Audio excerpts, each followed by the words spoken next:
Bonjour, pasteur Bobo. On vous suit partout à travers le monde. Comment vous vous portez? Mais je me porte bien. Je suis âgé de 68 ans maintenant, mais j'ai l'impression d'avoir 20 ans. Je me porte bien.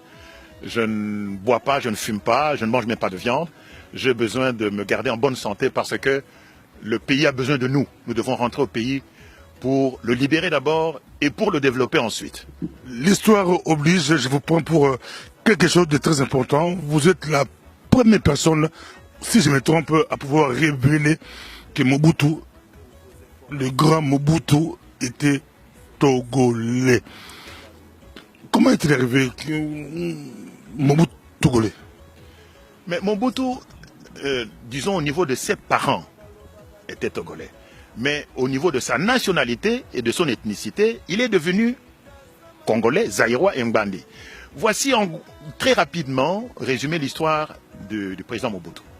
D'abord, j'aimerais préciser ceci. La mémoire du président Mobutu peut supporter la vérité.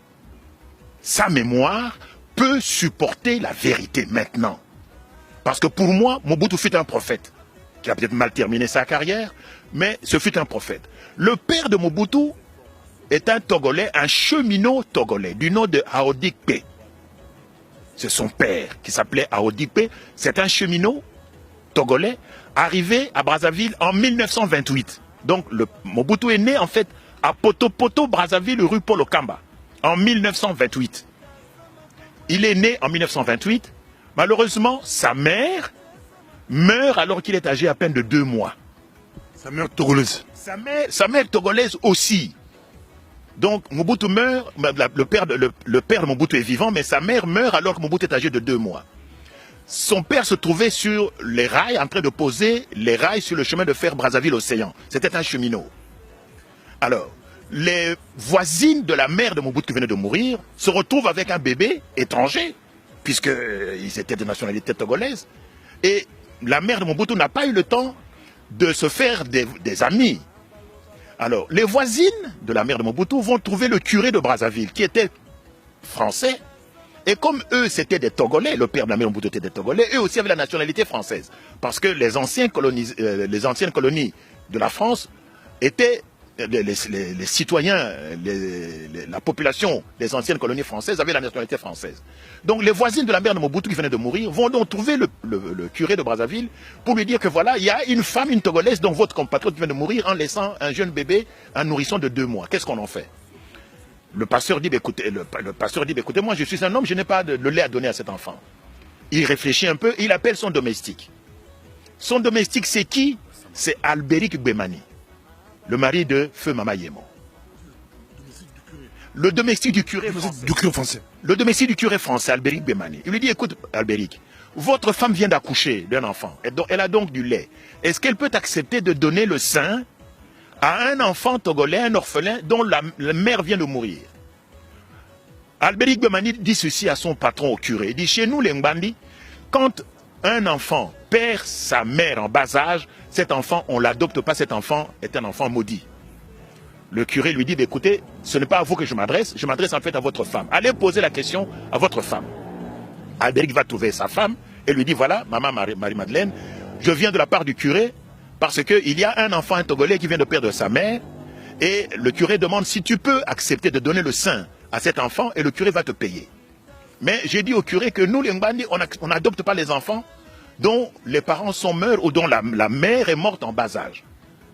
Mama Yemo répond à son mari, Albéric, qu'elle a toujours cherché à être appelée Mama Mapassa, qui est un titre très honorifique pour les mamans chez nous, les mères doubles. Vous n'avez jamais été capable de me donner des jumeaux.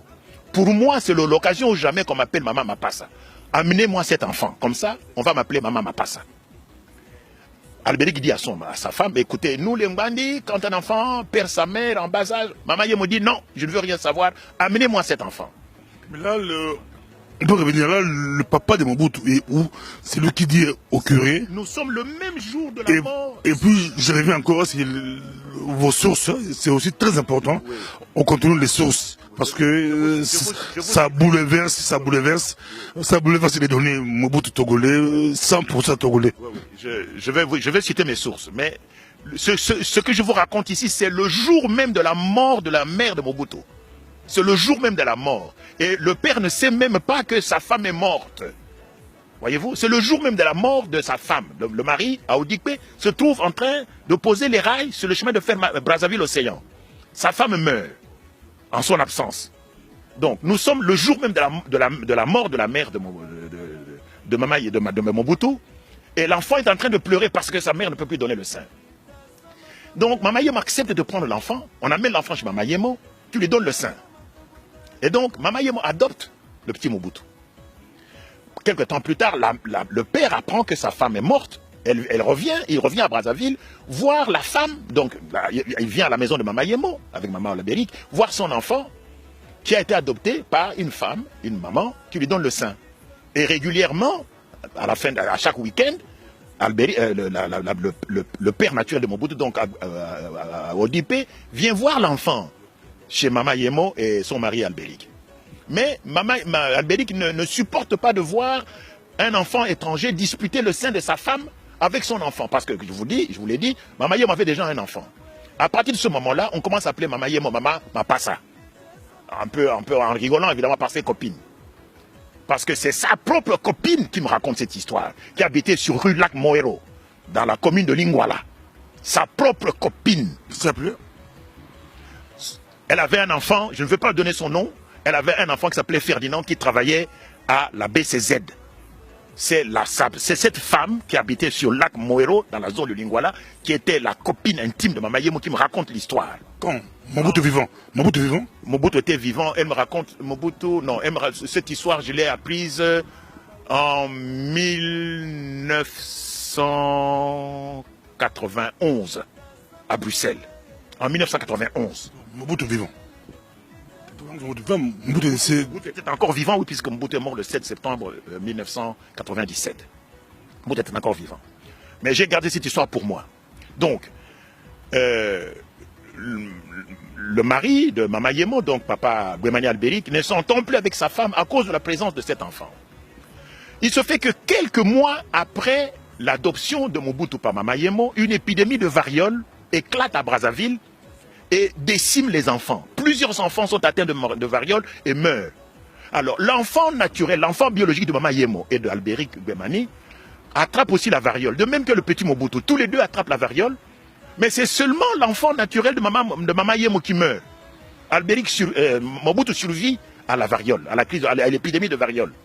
Alors, le mari de Mama Yemo dit à sa femme, voyez, cet enfant a tué sa mère.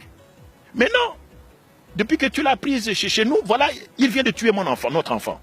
Renvoie-le chez le curé.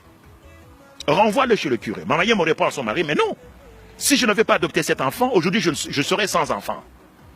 Et donc, les querelles reprennent de plus belle entre Mama Yemo et son mari. Tant et si bien qu'à un moment donné, Mama Yemo en a marre. Elle plie ses bagages, elle emballe ses bagages, prend ses enfants et traverse et va à Kinshasa. Elle traverse le fleuve. Elle divorce en fait de son mari. Elle va à Kinshasa. Quand le père de Mobutu revient pour voir l'enfant pendant le week-end, on lui dit non, la femme est partie avec ton enfant à Kinshasa. Le père de Mobutu dit, écoutez, je ne peux pas rentrer au Togo les mains vides. Ma femme est morte ici, enterrée ici. Et maintenant, voilà que Mama Yemo vient de partir avec mon enfant. Je dois absolument le récupérer.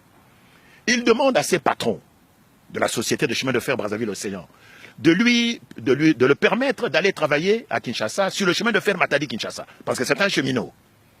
OK? Donc, il demande une mutation. Les démarches prennent à peu près 2-3 mois. Finalement, on lui accorde la mutation et Aodikpe, donc le père naturel de Mobutu, traverse à Kinshasa, à Léopoldville à l'époque.